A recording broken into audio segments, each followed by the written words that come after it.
Morning, everybody, or good evening, depending upon what part of the world you're in. Okay, so we'll start as usual with the recitations. And so to remember to create this whole scene around us, we're not just chanting to empty space, but, to really think we're in the presence of the holy beings. And that as we do the chanting, light flows from them into us. When we do the mandala offering, we think that we're offering our universe and everything in it, especially the things that we're attached to, that we cling to, be they objects or people, that we offer these to the three jewels. When we request for teachings, okay? So we don't just show up kind of empty-handed, as we usually do as consumers with, okay, well, I'm here to take the teachings. Come on, give them to me. It's a whole different mental set that we approach the teachings with, as we talked about yesterday. Yeah. So, and remember, yes, that we're surrounded by all these sentient beings. And, that they're all very happy that we are practicing, because it helps them in this life if we practice the Dharma, and by gradually purifying our mind, gaining the realizations, we will be able to help them more and more in future lifetimes as well. And to be able to give more than temporary assistance, but really to be able to give spiritual assistance so that sentient beings can progress on their own to nirvana and full awakening. Let's take a moment and do the visualization. You don't have to see everything clearly. It's what you want to really have is the feeling that you're in the presence of the awakened ones and the bodhisattvas, the arhats, and all of our spiritual mentors.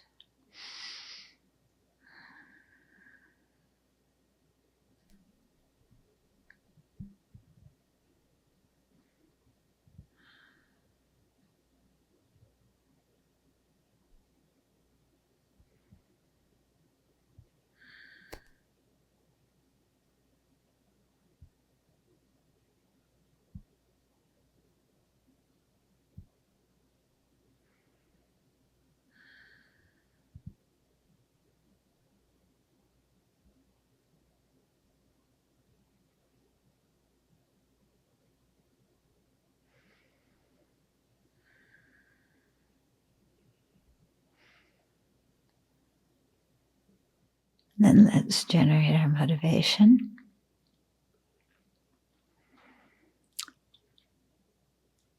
Have an attitude of seeing ourselves as sick people,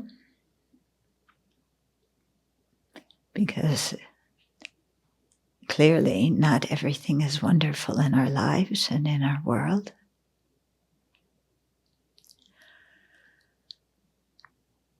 Going to the Buddha as our spiritual physician, who diagnoses us with a severe case of samsara. And the causes of that samsara, which lie within us: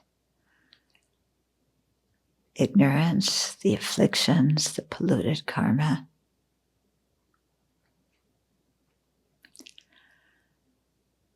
And the Buddha prescribes the medicine of the Dharma to us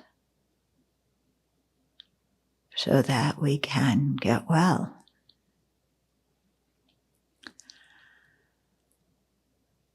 But we need to take the Dharma, take the medicine, apply the Dharma. And just as taking one or two pills won't cure a disease. We can't just do a short meditation here and there, but must really integrate the Dharma medicine in our lives, nourishing our heart and mind with the Dharma just as we nourish our body with food.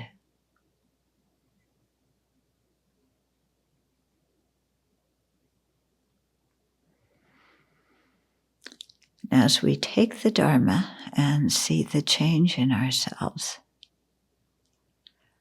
and as we understand the Dharma deeper,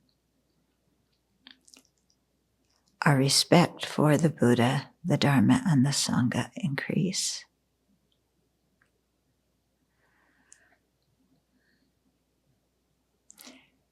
If we don't take the medicine and we continue with our usual outlook on life, our respect for the three jewels will not increase.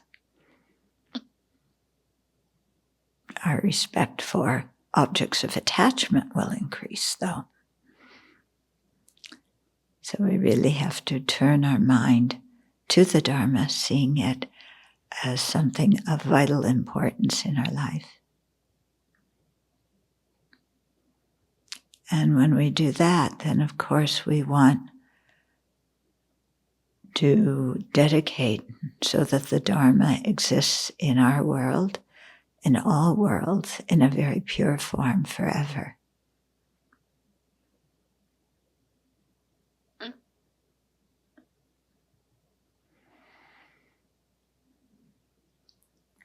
So with that state of mind, that approach to listening to teachings, it's not too difficult to generate compassion.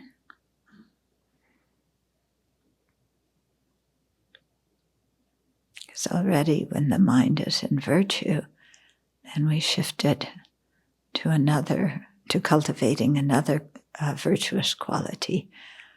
It's not as hard as if our mind is stuck in non-virtue, and then we want to cultivate some kind of good quality.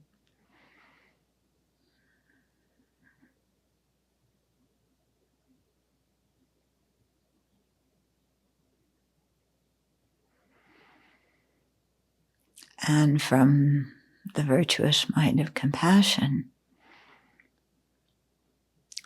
we see that if we really care about sentient beings, really want them to be free of suffering, then we have to act. As President Biden said this last week, prayers are good, but it is time for action. So we act by generating the bodhicitta, which will engage us in the 6 perfections and lead us to full awakening.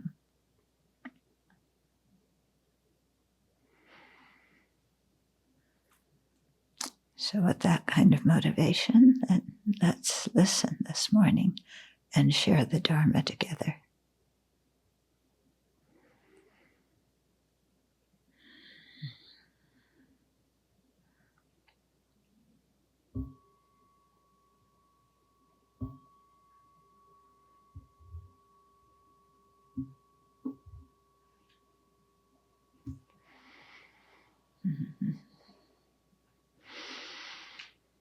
It's true, isn't it? When our mind is in a peaceful state and there's some virtuous notion, then it's much easier to contemplate the Dharma and generate other good qualities. Whereas if we turn up at teachings and we're annoyed and we're frustrated and we're dissatisfied, then it's very hard to really pay attention to the teachings, much less to generate any feeling of compassion, because emotions like anger and irritation and such are totally the opposite of compassion. Okay, so we're starting on chapter 1, the self, the 4 truths, and their 16 attributes. So the photo on the opposite side is showing the kind of attitude we have approaching the teachings, what His Holy described in his introduction. Yeah. And I think that's one reason why doing 100,000 prostrations is one of the preliminary practices, because when you have your nose on the ground in the dirt, you don't feel arrogant, you know? You're essentially saying, I need to open up and purify and clean my life up, clean my heart out. Yeah. So prostrations really, when you do them physically, they give you that feeling, yeah? And of course, at the same time, you're imagining light from the Buddhas coming into you and purifying and bringing the good qualities. Okay, so let's start. So the 4 truths of the Aryas are 4 facts that Aryas, beings who directly see the ultimate nature of all persons and phenomena, know as true. Okay, so that's why not 4 noble truths, 4 truths of the Aryas. Yeah, and we know they're true because beings who directly perceive the nature of reality perceive these things as true. Okay, so they're not fake news, and they're not alternative facts. They weren't made up by somebody to, publicize some new, app that if you listen to it, it will bring you to full awakening. Okay, these are 4 things that the Arya beings know from their own personal experience as true, and they're sharing this with us not because they want money or recognition or, status or something like that. Yeah, can you imagine an app with the 4 noble, the 4 truths? Yeah, for you, 99, yeah.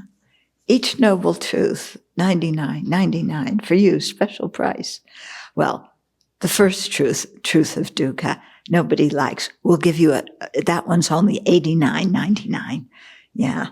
Because we got to increase sales here. It's not like that. So these 4 truths establish the fundamental framework of the Buddha Dharma, so a good understanding of them is essential. In this chapter, we will look at the 4 truths in general, and in subsequent chapters, we will examine each one in detail. Okay? So this really is an excellent structure for a spiritual practice. And essentially, all religions have their own version of the 4 truths. Yeah, if you take Christianity, what is dukkha? It is a state of estrangement from God living here in our world. What's the cause of dukkha? That one gets a little bit dicey, okay? Is it the apple? Yeah, those apples did it again, huh? The apple's the greed in the mind, but God created sentient beings and created them greedy. So how does that work out? Okay, the cessation is a rebirth in heaven, okay? And the path there is doing good deeds and keeping the Christian version of ethical conduct, which is similar to some of the Buddhist version, but it has some differences as well. Okay, so every faith has that kind of structure in one way or another. So we're going to be learning the Buddhist view of that. Okay. So the Four Truths describe the unawakened and the awakened experiences of this merely designated self. So to begin with, I would like to share some reflections on the self. The person who is born in cyclic existence practices the path and attains awakening. Now, some people at this point may say, well, I've been reading Buddhist things, and they say there's no self, and that we meditate on selflessness. So why is His Holiness talking about there being a self who was born in samsara, practices the path, and attains awakening? Okay, why? Well, because in Buddhism, we aren't negating the existence of the conventionally existent, merely designated self. We are negating that self being inherently existent. We are negating an inherently existent person. Okay, so there's differences. If we were to negate even the self, the dependently arising self, then we would fall into nihilism and think that nothing exists. If we didn't negate the inherently existent self, we would fall into absolutism, which is the extreme that we're in right now, grasping everything as having some kind of independent essence, which it actually doesn't have. Okay? But by saying that sentence, His Holiness is already establishing there is a self, that is born, that practices the path, that attains liberation. Okay? But our idea of the self right now is incorrect. We have to change that. We have to do away with that. And instead realize that there is simply a designated self, not an independent self. And we'll go into what that means a little bit as we continue on. Okay, so here are 3 questions about the self. I enjoy interfaith, and in the book, whenever it says I, unless it has Chodron in parentheses after it, the I refers to His Holiness. So I enjoy interfaith gatherings and appreciate the genuine, in-depth dialogue and cooperation that result from them. At one such gathering in Amritsar, India, each participant was asked 3 questions. Is there a self? Is there a beginning to the self? And is there an end to the self?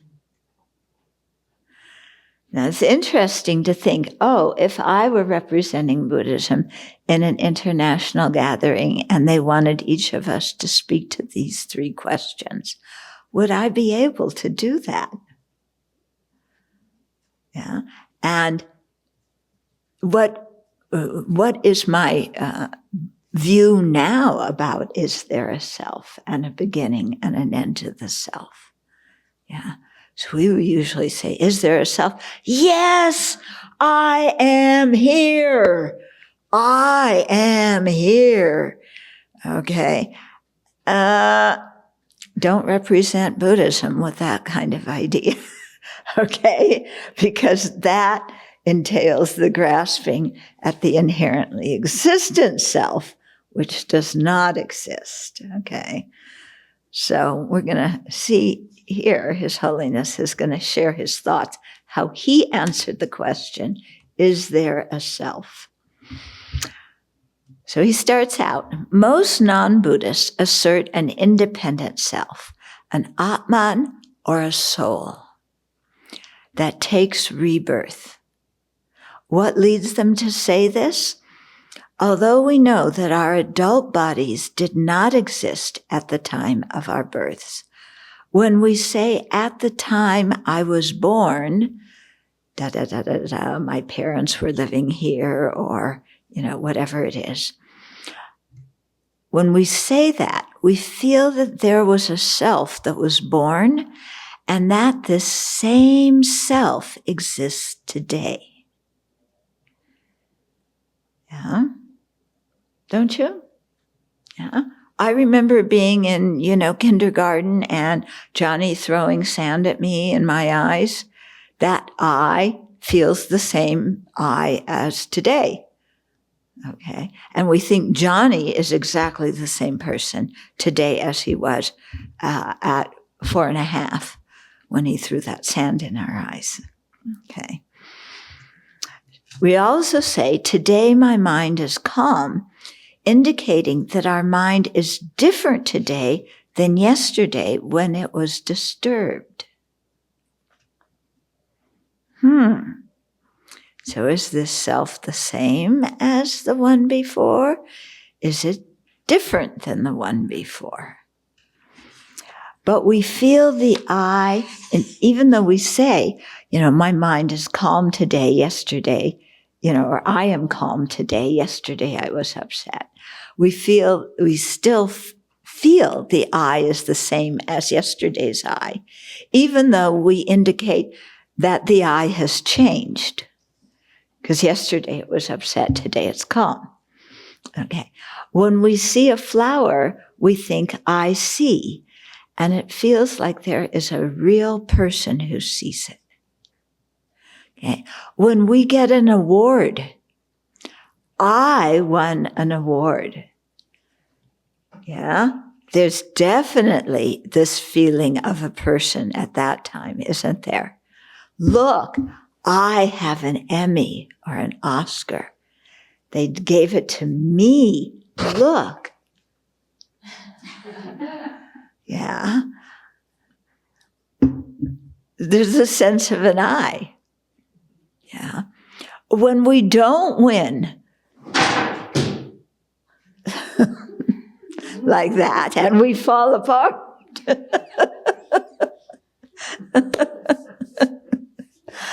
then also there's a strong feeling of I. I failed. I wasn't good enough.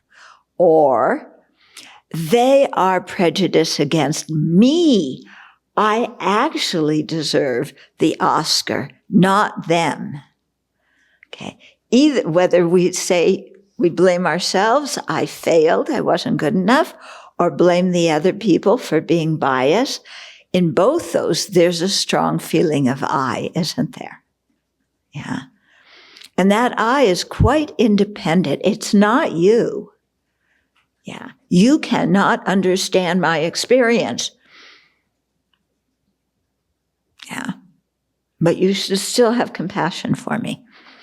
But, well, that gets into a whole other topic. Of course, we can understand people's experience. Not exactly as theirs is, but close enough because we're all in the same boat. Okay. In all these cases, although we know that the body and mind change, we still have the sense of an enduring I that is the owner of the body and mind. Don't we? Right there, when we look at that, there's some contradiction, isn't there? There's a feeling of an enduring I, but there's also the feeling of an I that changes depending upon what's happening with the body and mind. So is there an enduring I, or is there a changing I? Or are there two I's? One that is an independent Atman or soul that doesn't change, and one that changes when the body-mind changes. I'm in pain to I feel well. Yeah. So right there, when we look, we can see there's something that is not, there's discordance there between how we see ourselves. This is okay, so we feel that there's a sense of an enduring I that is the owner of the body and mind.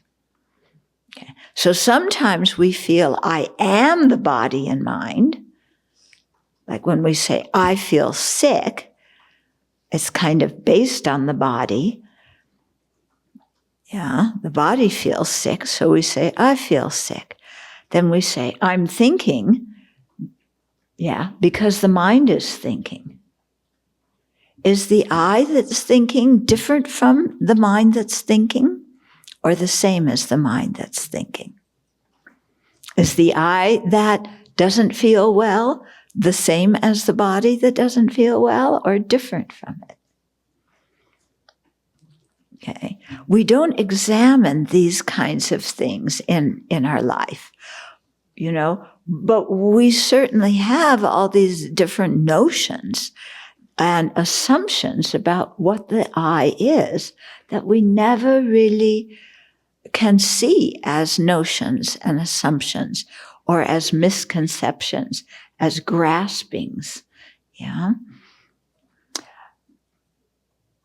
So this sense of an enduring I is the basis for believing there is a permanent, unitary, independent self that goes to heaven or hell, or is reborn in another body after death. From this comes the conclusion that there must be an unchanging, independent I that is present throughout our lives and remains the same, although the mental and physical aggregates change. This I is the agent of all actions, such as walking and thinking. Okay? So His Holiness is tracing how the idea in different religions of a permanent, unitary, independent Atman or soul arises. Okay? So we have this feeling of an enduring I. We have a feeling that the body and mind change, but the feeling of an enduring I is quite strong. Yeah. And so, well, what happens to this I when I die? It goes to heaven or hell, or it gets reborn, or, whatever else. Okay? And then we really solidify that there's really a soul, something that is the essence of me. Okay? And this remains the same throughout my life without changing at all. Okay? Even though my body and mind change. So we're satisfied with the contradiction.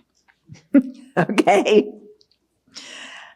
So this is how the idea of one kind of self evolves, a self that is permanent, unitary, and independent. So although we'll go into this a little bit more later, just to introduce these ideas, permanent here does not mean our usual English definition of permanent.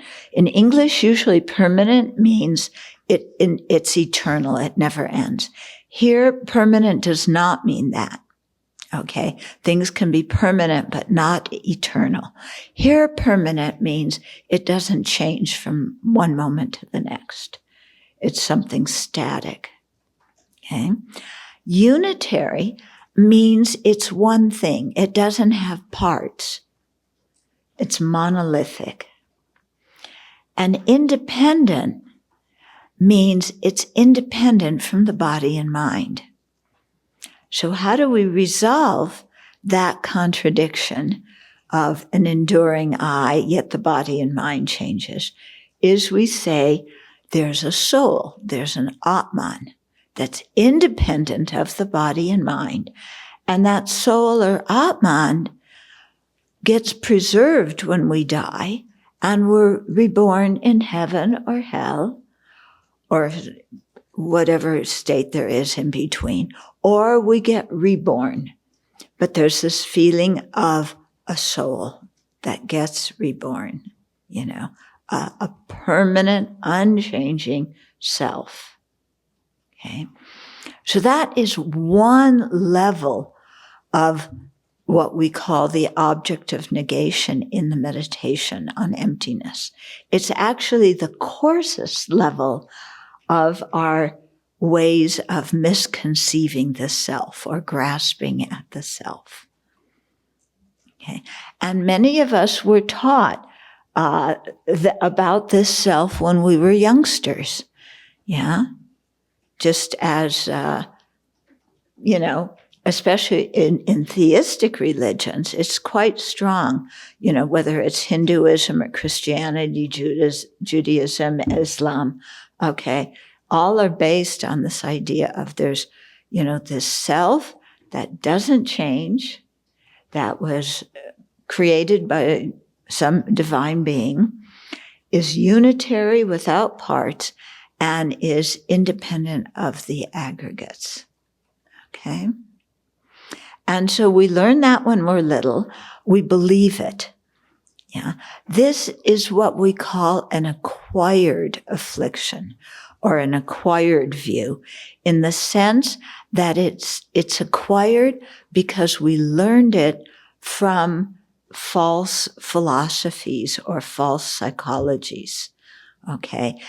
Innate grasping, okay, comes with us from life to life. We don't have to learn it. Okay. The innate grasping actually lies behind this acquired grasping, because the innate grasping is that one of an enduring self. Okay. Then we develop a theology or an explanation for that feeling, and invent the idea of a permanent, unitary, independent self, and teach that to others and reconfirm it in ourselves. Okay, so, and especially what we're taught very young, we believe, don't we? And so sometimes this notion of this kind of self is floating around in our consciousness, and we aren't even aware of it. Okay. And it comes all the time, quite a bit actually. Yeah. Even when you're Buddhist, we talk about this spiritual master died and was reborn as so-and-so. And we think like there's a permanent soul.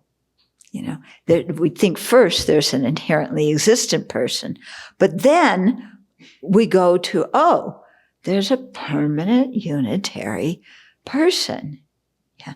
And we expect the next rebirth to have the same kind of personality as the rebirth we knew.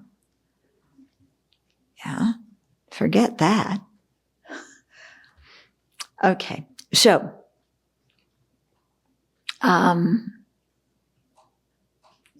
so then we think that this permanent, partless, independent self is the agent of all actions, such as walking and thinking. Although, actually, we know that a person who walks and a person who thinks is going to be changing moment to moment.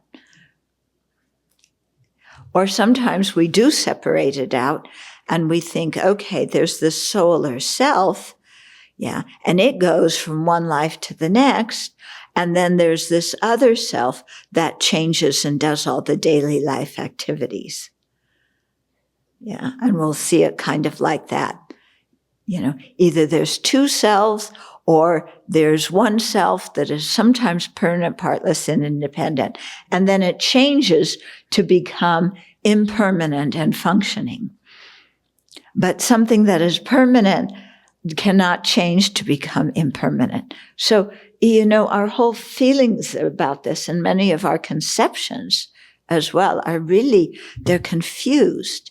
And this is why His Holiness, if you've been listening to his talks over the last year, What does he emphasize each talk again and again, no matter who he's talking to?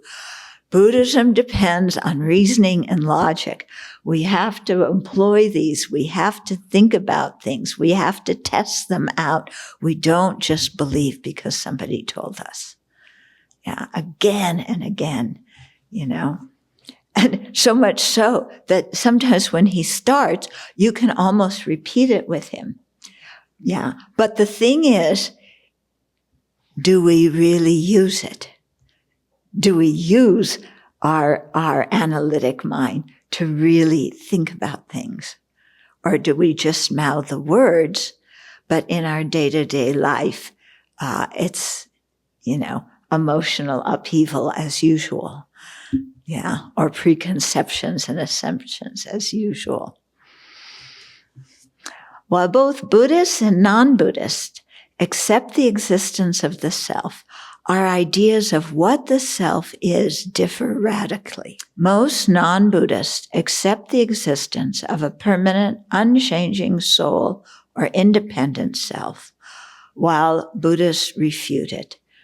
So he says most Buddhists, because it seems like there's one Samkhya school, one Hindu school that is non-theistic, but others that are. Although no Buddhist philosophical school asserts a permanent, unitary, independent self, these schools have various ideas of what the self is. Okay, so even amongst Buddhism, when you talk about the tenet systems, they say there's no permanent, partless, independent one. But what the self is, many ideas. So some say it's the mental consciousness. Some say it's the continuum of consciousness. Some say it's the collection of aggregates. And some say it's the I that is merely designated. So there's a bunch of different ideas. And as we progress through the series, we will investigate all these different ideas. The Prasangika Madhyamaka, which is generally accepted as the most refined system of tenets, says the self is merely designated independence on the body and mind. Because the self is merely imputed, we can say, I am young or old, and I think and feel. If the person were a completely different entity from the body and mind, it would not change when either the body or the mind changes. Okay, so the Prasangikas say, there's a merely designated self. What does that mean? And it's designated independence in dependence on, 3 different words, not independent on, independence on the body and mind, which are its basis of designation. Okay. So what that means is there's a body and a mind. Yeah. And just depending on them, there's the conceptual thought of a person, and we give the name I, or person, or self. Aside from that way of existing, from the Prasangika view, there is nothing that is the self. Why? Because when we investigate the body, when we investigate the mind, we cannot find anything in the body and mind that we can identify as a real self. Okay. We may feel there's a real me, but just because we feel something doesn't mean it exists. Okay. This is a big shocker, isn't it? Because we rely a lot on our feelings. And sometimes we even call our thoughts feelings. Okay. I feel like you don't respect me. Is like you don't respect me a feeling, or is that a thought? Which is it? It's a thought, isn't it? Yeah. I feel happy. That's a feeling. Happy is a feeling. Okay. I feel like this country is falling apart. Is that a feeling or a thought? It's a thought. I feel like I fail. Is that a feeling or a thought? It's a thought. But we confuse feeling and thought. And then we say, because I feel it, that is my experience. It must be true. Okay. So when we suffer from self-doubt and we say, I'm a failure or I can never succeed at what I'm doing, that is actually a thought. But when people try and tell us it's a thought, and it's a thought that we made up, it's not a feeling, we say, and that person says, therefore, you don't need to think that thought. You can think another thought about yourself. We say, forget it, you don't understand me. I'm really poor quality. I'm really this, I'm hopeless. Don't we? Yeah? So we're confusing feelings and thoughts.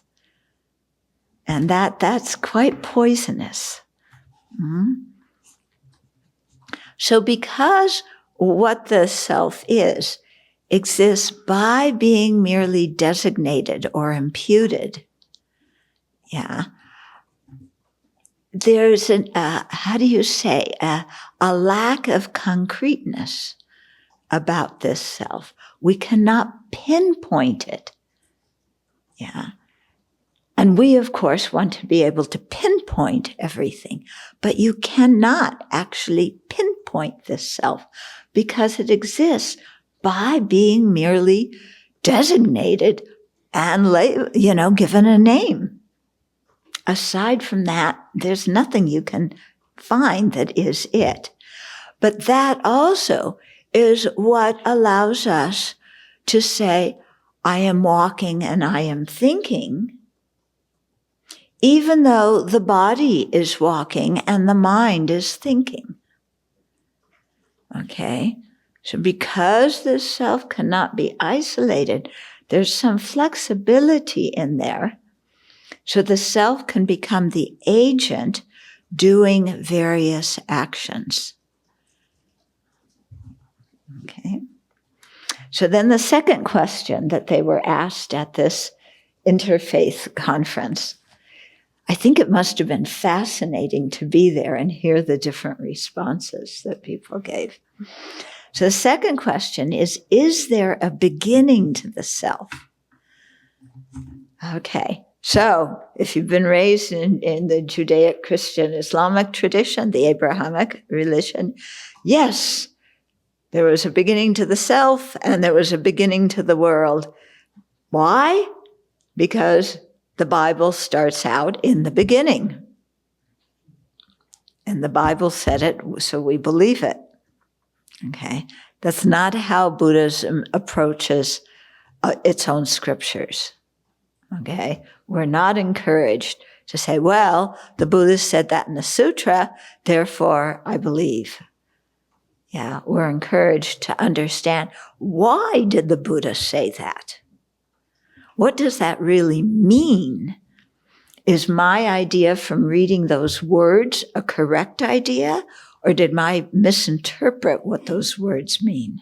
So those who believe in an external creator assert an autonomous intelligence that does not depend on causes and conditions. Okay, so whether you're talking about Ishvara or God or Allah or whatever you call it, we usually think of it as a self-sufficient intelligence, okay, that was not created. Doesn't depend on causes and conditions. It was always there. And it's permanent and doesn't change. Okay? This being said, okay, those who believe in the Creator say, that Creator created the world and the sentient beings in it. So for many people, the notion that God created life fosters the feeling of being close to God and willingness to follow God's advice to be kind and refrain from harming others. Their belief in a Creator spurs them to live ethically and to help others. So here His Holiness, explains one of the key propositions of other religions that is different from Buddhist assertions. But he doesn't start out with criticizing it and saying, this thing doesn't exist. He says, for people who believe this, it works and it's good for them. Yeah, they think God created me, so I'm close to God, and God teaches me to be kind and compassionate, to forgive, to not kill and steal and, harm other beings and lie and so on. And I try and be a good person because God created me and God gave me these instructions. And so for those people, it really helps them to keep good ethical conduct, to develop a sense of compassion and forgiveness for others, and to lead a good life. And for those people, it works. So His Holiness is not saying that just because what he believes and what others believe in terms of a Creator is different, it doesn't mean that all those people should, are heretics and must become Buddhas, otherwise they're damned. He's respecting the other religions and saying that those religions do benefit people. And so as Buddhists, we should respect all those people from other traditions. And needless to say, we should respect all the other Buddhist traditions as well. Okay? So this, I think, is something quite unique about Buddhism, is we do not say that we are the best religion for everyone. The best is always given in context.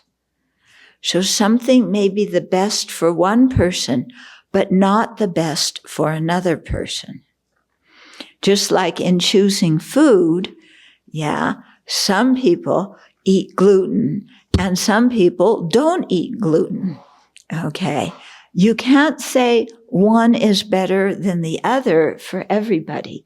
It depends on the individual's body. So the same thing with people's way of thinking. Yeah, people will have different way of thinking. And if their way of thinking helps them to become a good person, then we have to respect that and appreciate that. Okay? Yeah. Sadly, what often happens is that people do not follow the teachings of their own religion. And they see their religion like we see a sports team. We root for our sports team, whether it plays well or plays bad or anything. I am here we have a Red Sox fan right there in our own monastery. Yeah, a Red Sox fan. And, it's Red Sox, top to bottom, only the Red Sox. The Red Sox are always the best. Everybody should be a Red Sox fan. Okay? Yeah, and she even wears red socks, as do all of us here. Okay. But, and she has a red tattoo. It's a what? Red socks. It's what? Red socks. It's a Red Sox tattoo. Okay. You put red socks on your arm. I thought socks go on your feet. So, so some people see religion as my religion is the best. Everybody should be my religion. And if you're not, there's some pretty bad results that await you. So there's a threat in there as well. Okay. In Buddhism, we don't think like that. Okay. There's no threat involved. And people are free to think what they like. And we respect people who could keep good ethical conduct and are compassionate and kind, And that's one thing when I look at Joe Biden, I can see, he has a very deep belief in God. And you can see how centering that is for him and how it really sustains him, especially when he has to be the comforter in chief after mass shootings and so on. But like I said, some people don't follow the precepts of their own religion. They just root for their own religion, and adapt a very fundamentalist view of their own religion. And that brings discord. I was a history major in college, and studying history was one of the things that made me stop believing in God, because I realized, especially in European history, every generation, people were killing themselves in the name of God. Now, of course, that's not God's fault if God exists, but people who misconstrue their own religious assertions then can become quite intolerant.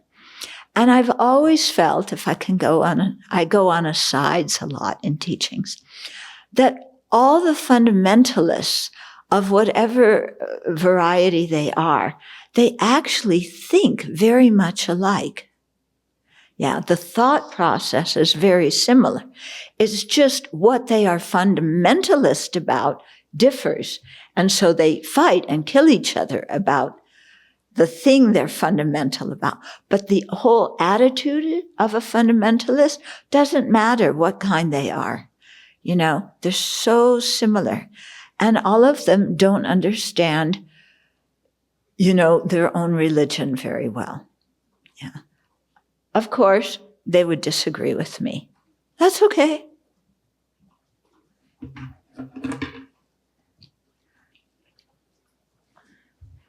Okay, some faiths, such as Jainism and Samkhya, do not assert a creator, but I do not know if they believe the Atman has a beginning. Okay, so he's talking there about other Indian religions. A repeated theme in Buddhism is dependent arising, one aspect of which is that functioning things arise due to causes and conditions. Okay. When explaining the 12 links of dependent origination, which describe how we're born into samsara and how we become free of samsara, the Buddha said, because of this, that exists. Because this has arisen, that arises. So you find this in all the Buddhist traditions, okay? The whole idea of causality. And it's a very fundamental principle in Buddhism. And it's, I think, one of the basis for the dialogue between Buddhists and scientists, which has gone on for years and is really quite beneficial, because both Buddhists and scientists talk about causality, and that things depend on causes. They don't happen out of nowhere. Well, sometimes the mathematicians get into ideas of randomness, but we'll get to that later, okay? Do tech people believe in randomness? No. No? Okay, good. Okay, so because of this, that exists, points out, that phrase points out that things come into existence due to causes and conditions. They do not appear without a cause. If something has no causes, what makes it arise? Can you postulate something that comes into existence that arose without a cause? Okay. If you posit, well, the universe was created by God, then God was the cause. Yeah. Then you have to get into, well, what created God? I'll leave that to others to figure out. Okay, so things do not appear without a cause. If something has no causes, what makes it arise? If things do not depend on causes and conditions, why does a seed grow into a plant in the spring, but not in the winter? Okay, so the seed may be the cause, but we also need cooperative conditions. Okay, if there's no cooperative conditions, why doesn't the seed sprout in the snow? Yeah, why doesn't the seed sprout when it's in a rock or in the sky? Yeah, it needs certain conditions to sprout. It doesn't just sprout without those conditions. Okay. If our lunch came into being without a cause, it would arise without groceries, pots, or cooks. That would be great, wouldn't it? You know, this morning we just go in and there's lunch. And, you know, no food offerings, nobody cooking, nobody peeling vegetables, and the dishes could get washed also. It wouldn't depend on causes and conditions. So nobody would need to wash dishes or mop the floor or put the dishes away. They would just self-clean. Yeah? But that isn't how things work, is it? Yeah? Therefore, everything, the body, the mind, and the external universe depends on causes and conditions. Okay, so we can agree on that, right? When we talk about it here, everybody agree that things depend on causes and conditions? Okay, now, if you get COVID or you get you become very ill, what's one of the first things you think? Why me? Okay? And the thought behind why me is, I didn't do anything. This happened spontaneously without any causes and conditions. Because if somebody said, well, you got COVID, I mean, this is a perfect example from the super spreader when they nominated the new Supreme Court Justice and Amy Barrack, yeah, when they nominated her, there was a super spreader. So people who got sick from COVID, why me? And if somebody said to them, it's because you didn't wear a mask, you didn't keep distance from other people, so there were lots of COVID viruses around and you inhaled them and that's why you got sick, these people would say no. Because if somebody said, therefore, people should wear masks, they should social distance, He'll say, I'm not wearing a mask. I'm not social distancing. That's a bunch of hooey that somebody made up to scare us. So it's interesting, isn't it? Why me? Somebody tells you the causes and you say, no. Somebody tells you to alter your behavior. No. Interesting, isn't it? Yeah. And so when we really look at how we think as human beings, you see that we don't think very clearly at all. Yeah. And so this is one of the first things that Buddhism is trying to get us to do, is to really think clearly. Yeah. And especially about cause and effect. Yeah. So on one level, we believe in cause and effect, and parents tell their children to study because you need to study to get good grades, and you need good grades to get into a good college. But then sometimes good grades don't get you into a good college. There's other factors at play too that nobody wants to talk about. Okay? And when people talk about those other factors in play, other people get very upset and say, no, racism is not part of the conditions whether we accept people to our university or our school or whatever it is. Okay? So it's so interesting, isn't it? We accept certain causes and conditions, and other ones that don't agree with our views or our liking or our emotional disposition, we reject those causes and conditions and say that they either don't exist or they exist but they're not at play here. And we think we're smart. Yeah. As human beings, don't we? We think we're so smart and so clever. Okay, so because this has arisen, that arises, illustrates that causes like their results are impermanent.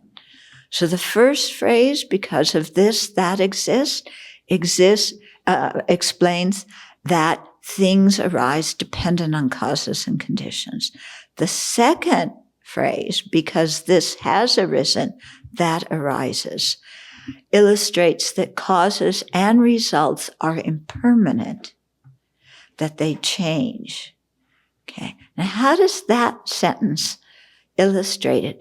Because this has arisen means something has arisen and it has ceased.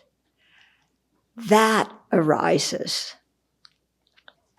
Okay, so because the cause arose and the cause disintegrated, something new came into existence.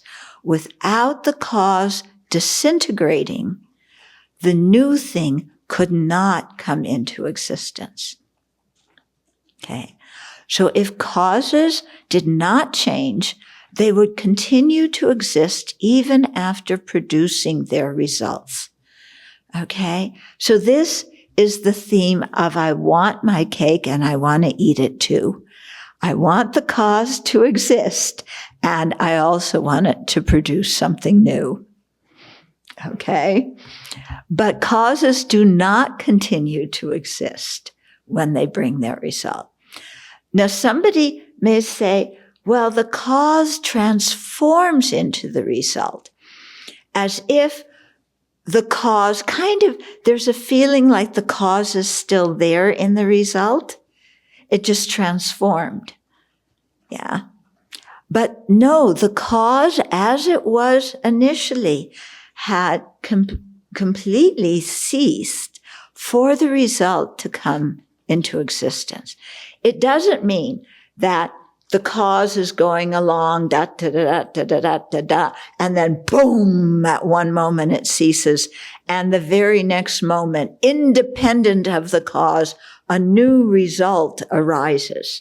No, It's not like that. It's not like, the old motion picture films.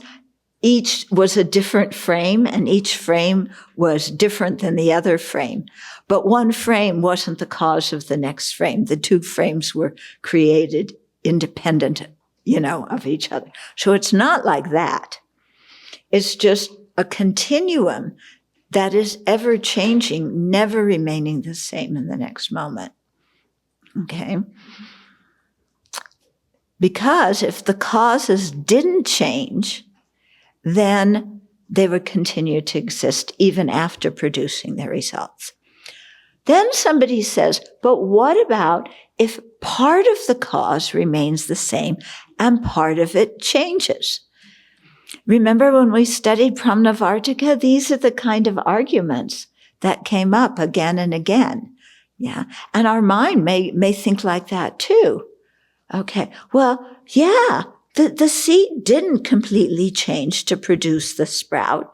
Yeah. It transformed because you can see that the seed is still present, except now it has something growing out of it. So the cause still exists at the time of the result. Yeah? Easy to think like that, isn't it? Yeah? But actually, the seed as it was before the sprout came, and the casing of the seed that remains after it sprouted are different things, aren't they? And they change moment by moment. And the seed as it was before does not exist in the same way after the sprout exists. Okay? We often think, our legacy is having children. It's a way in which we continue to exist even after we die. Yeah? Because we think, it's a bloodline, or our DNA exists. Yeah. So it's kind of like, that's my legacy. I may die, but I still remain. So the cause dies, but the cause is still there. I'm still in my children. Yeah. And seeing children as I think it's one of the reasons why, parents really want their children to succeed, because it's like, my children are part of me. If they succeed, I'm succeeding.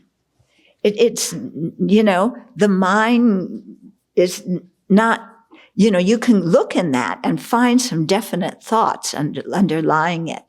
But most of the time we don't look at what those thoughts are. But it's still kind of the idea as if the cause doesn't totally go out of existence. Okay? But then when you say, well, then we still must be apes. Yeah, because human bodies transformed from apes through evolution into human bodies. So there still must be the continuum of that cause. Then we say, no, I'm not a monkey. Yeah. I may act like a monkey sometimes, but I'm not a monkey. Yeah. So it's just how we think is sometimes quite mixed up.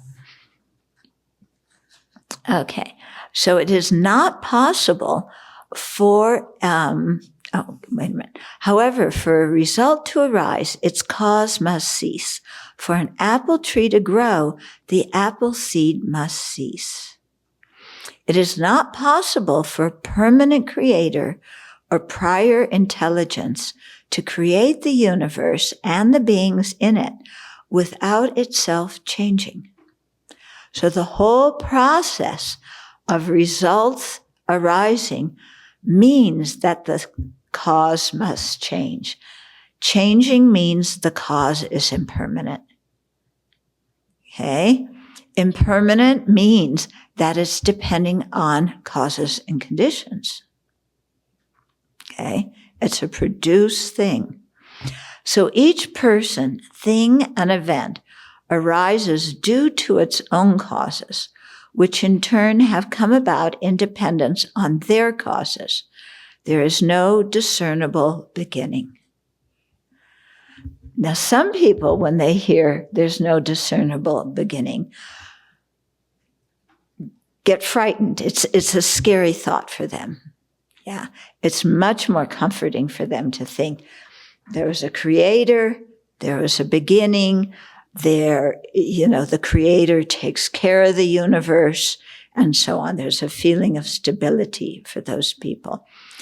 From Buddha's viewpoint, there's no discernible beginning, either to the continuum of our mind, or the continuum of the universe.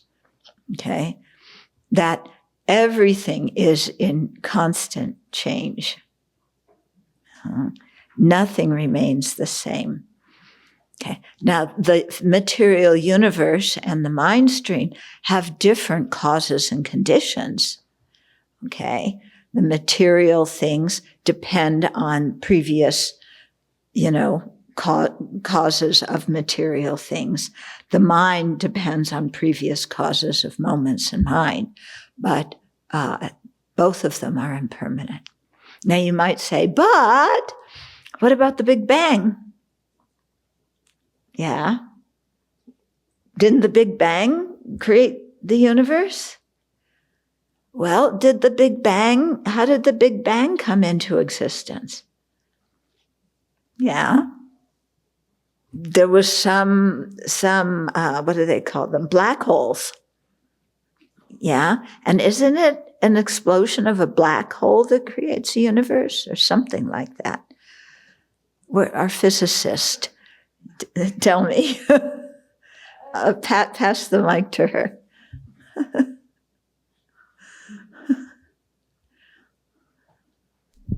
It's a little bit different, but a very dense kind of, singularity, but not quite in the same sense as the black hole, because it's like even space-time itself was changing, which isn't necessarily what's happening with the black hole. But I do agree that physics has no good explanation of what was prior to the Big Bang, or really an understanding of what caused the Big Bang, but the thought would be that there would be a cause. Yeah, there would be a cause. So then the Big Bang wasn't the beginning of the universe. Something existed before it, and something existed before that too. And we can't find an original beginning. We find different forms of matter. Yeah, they change. Yeah, but there's still that same nature of being what we call form or material or whatever. There's not a good word for it in English. Yeah, energy. Okay. Furthermore, okay, so things depend on causes. The causes are impermanent. Third thing, things are produced by their own unique causes, not by discordant causes. So discordant causes are things that do not have the capability to produce that particular result.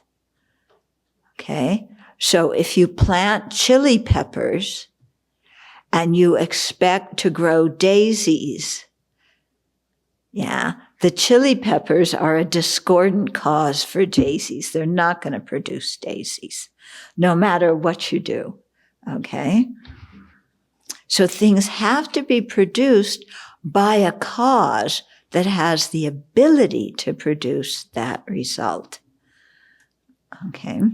It is not the case that anything can produce anything. A daisy grows from daisy seeds, not from metal. Okay? Our bodies and minds each have their own unique causes. So the body in its continuum, the mind in its continuum, different causes. The physical body does not cause the mind stream. Okay? The clarity and awareness of the mind does not cause the physical body. These things are associated when we're alive. The body and mind are associated.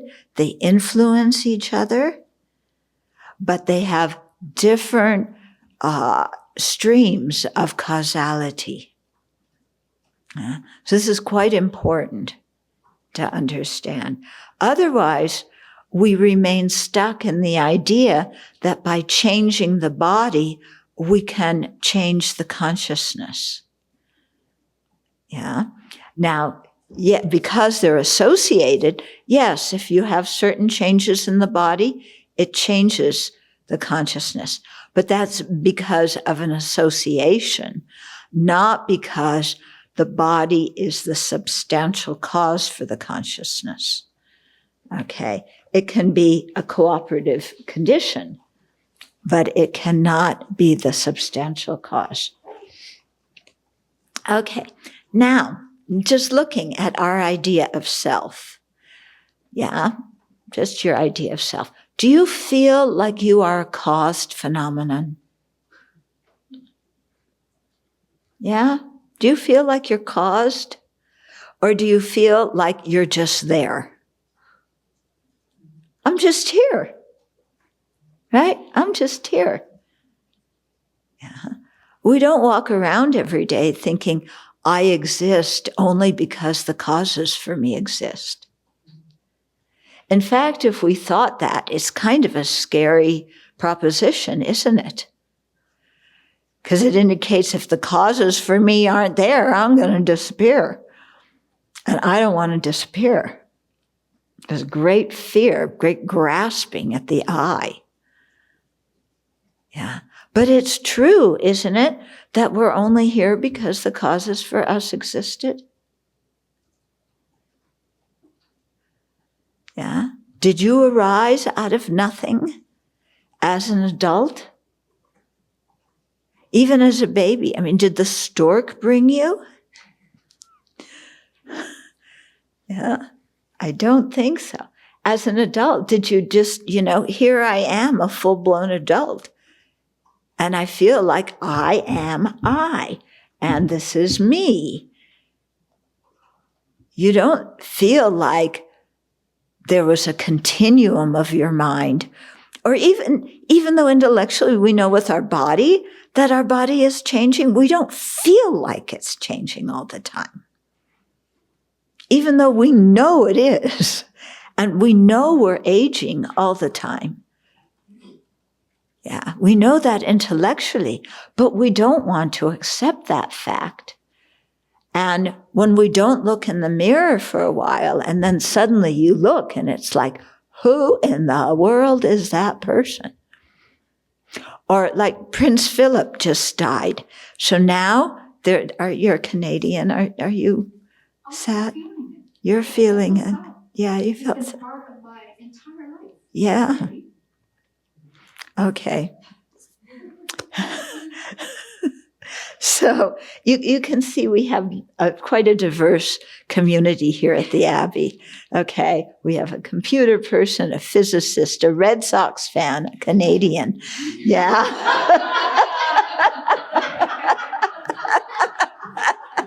We have a Singaporean, we have an RN, okay, we have a German, we have somebody who digs in the earth, who plants flowers, we have somebody who can fix almost anything, we have somebody who sleeps a lot,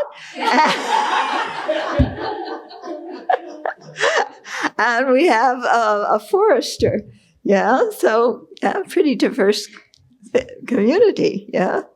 So, yeah. But do we feel like we came into existence because of causes? Or do we feel like I've always been there? Yeah, I don't depend on causes. I'm just here. Okay, so maybe I change, but I'm still the same. Yeah. Because the thing that's the same doesn't depend on causes, even though every single thing about me changes. Yeah. So you see our completely contradictory way of thinking. And when we think I'm only here because the causes and conditions for me existed, it's like, that's scary.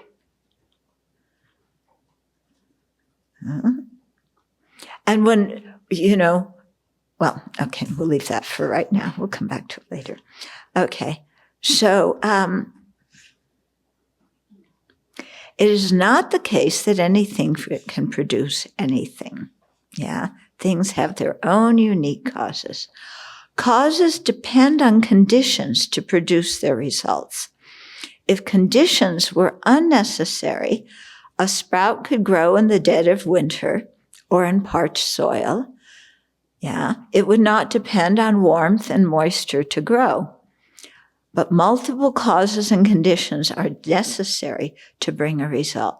So it's not sufficient just to have the substantial result, the primary thing that turns into the object.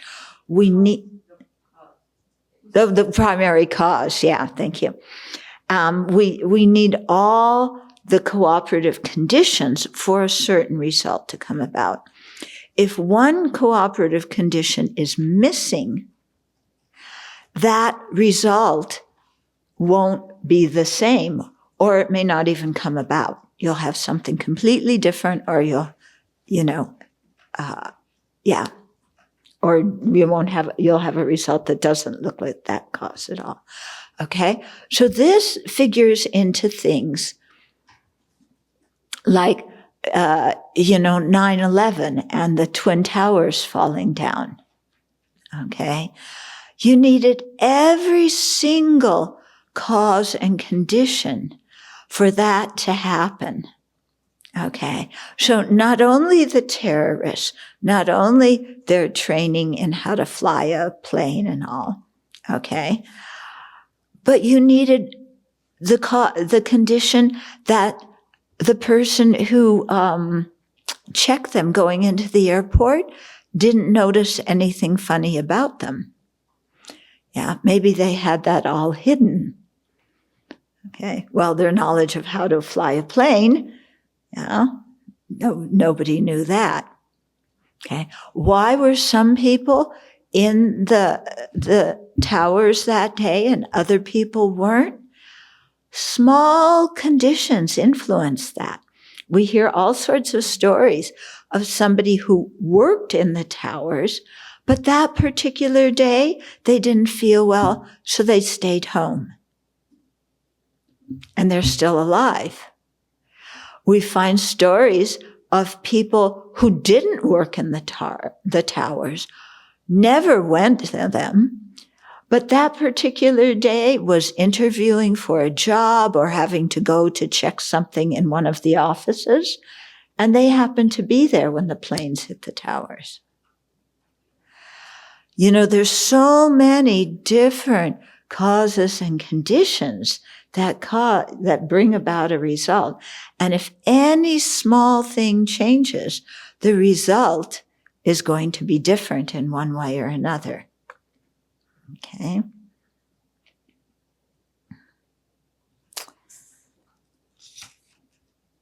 Okay. Each cause not only produces its own results, but it also arose due to the causes that produced it. So you have the cause of the cause of the cause of the cause, okay? The sprout is the cause of the tree that grows from it, as well as the result of the seed from which that sprout grew, okay? If an external creator were the cause of the universe, he or she would also have to be the result of a previous cause. He would be a cause phenomena and could not exist independent of causes. Okay, so I haven't left time for questions. Venerable Tarpa asked, is the innate sense of a self-sufficient, substantially existent self the basis of the acquired notion of an Atman? I think it's part of it. The inherently existent self is the one that really supports that notion of an Atman. Okay. Is Buddha mind connected to sense of self as in a higher self? Okay, what does Buddha mind mean? The mind of a Buddha when we're already awakened? Yeah, each Buddha still uses the word I, okay? But how they think that I exists is very different than how we think our I exists, okay? A Buddha uses the word I, but feels no attachment to it and no grasping for it, and doesn't see that I as something independent of causes and conditions, doesn't see it as unitary, doesn't see it as permanent. Okay. But, in the sutras, the Buddha says I, when he gives a talk or something, he's to the Sangha, he says, I'm talking to you. So, the word I exists, but that I is something that exists by being merely designated. I hope that answers the question. If it didn't, rephrase the question and I'll try again. Okay. Yeah, we can, one more. Does space have a cause? Okay. There's two kinds of space. Yeah. The space that is the lack of obstructability, that space doesn't have a cause. It's a negative phenomenon. It's the lack of tangibility and obstructability. Okay. So that space doesn't have a cause. There's another space where, for example, when we talk about the space in the room, okay, that space can be bigger, it can be larger, it can change because you can bring the walls in. We're in the process of designing the Buddha Hall, and, the space inside the different rooms changes according to where we put the walls and where we put different things. But even within a room, there's the lack of tangibility and obstructability, the permanent kind of space, that allows things to exist in it. Okay. It's a hard concept. It's a difficult one. Okay. So I think we have to conclude the session now.